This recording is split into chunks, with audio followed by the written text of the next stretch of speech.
homens e máquinas se complementam, a começar pela colheita da cana-de-açúcar.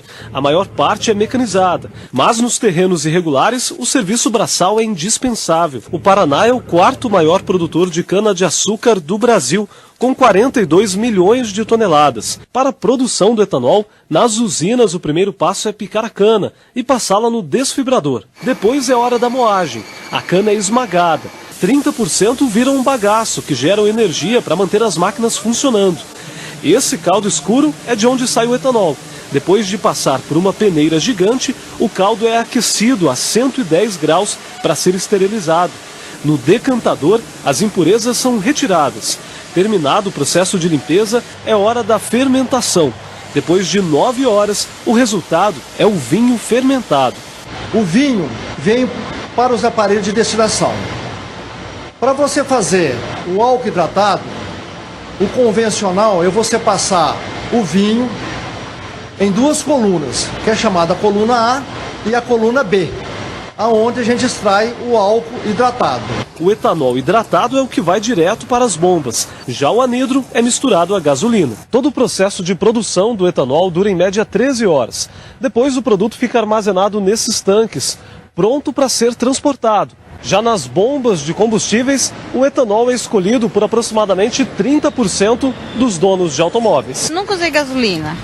Só o etanol mesmo. O carro, quando usa etanol, o motor dele não carboniza. O motor fica limpinho. De acordo com os produtores, as vantagens do etanol vão além do preço. O combustível polui 80% menos do que a gasolina e gera 65 mil empregos diretos só no Paraná. O Brasil tem uma matriz energética única no mundo, né? Nós temos hoje reconhecimento inclusive dos Estados Unidos, que produzem hoje já mais etanol que o Brasil, mas que o etanol brasileiro foi reconhecido pelo governo americano, pelas academias americanas, como um combustível superior. O etanol é vantajoso para os motoristas e gera empregos aqui no estado.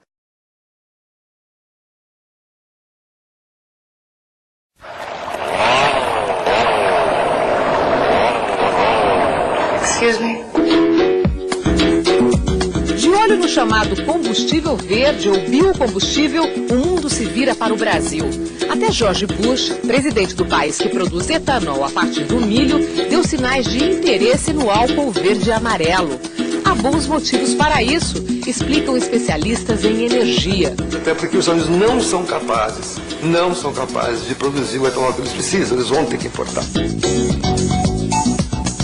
Dominar a tecnologia do etanol e ter área para expandir a produção são condições que podem fazer do Brasil a bola da vez. Essa competitividade também é fruto da experiência histórica. No começo dos anos 70, o chamado choque do petróleo, com o aumento exorbitante do preço do barril, causou uma grave crise mundial. O governo brasileiro decidiu então diminuir a dependência do petróleo externo, incentivando a produção do álcool a partir da cana-de-açúcar.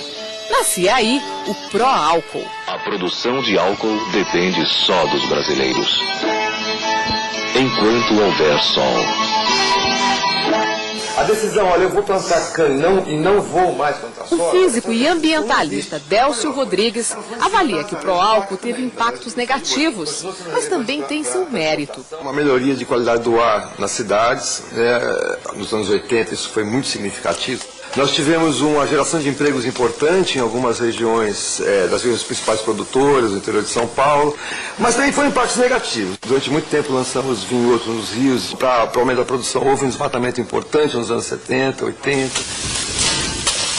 As políticas adotadas pelo governo para incentivar a produção do álcool, como a mistura com a gasolina e os carros movidos exclusivamente a álcool, transformaram a paisagem de vários estados.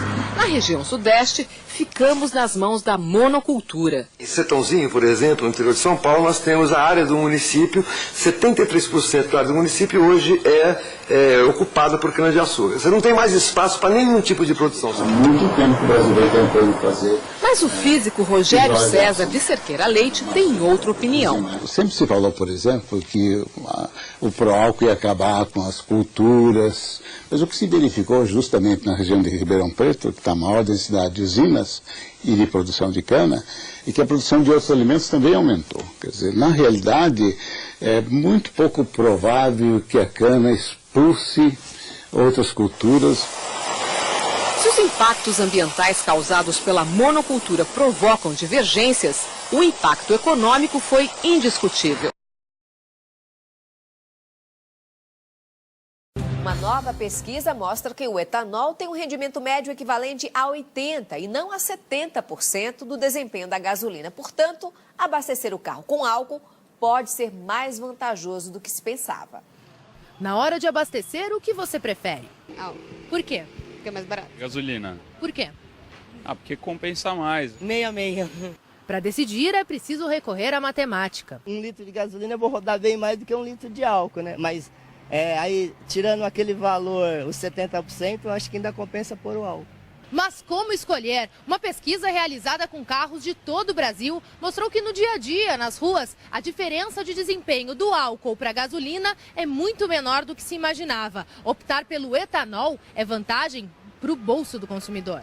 O estudo reuniu dados de 410 mil veículos durante 2 anos e mostrou que o rendimento médio do etanol equivale a 80% do rendimento da gasolina e não 70%, como se acreditava. A tecnologia mais atual e outras características que o etanol tem frente à gasolina acabam impactando nessa proporção aí que a gente sempre usou muito 70-30 e hoje a gente tem esse resultado do 80-20. O álcool aumentou um pouco e está saindo bem pouco. Então é só fazer uma conta simples, multiplicar o preço da gasolina por 0,8. Se o valor do etanol for menor que o resultado, a vantagem é colocar álcool. Muitos que rodam com carro o dia inteiro já perceberam a diferença na prática. Vamos dizer, se eu andar 100 km, aí eu gasto o quê? 30, 20 reais. Se eu for na gasolina, gasto mais, 50. Então o álcool é mais em conta.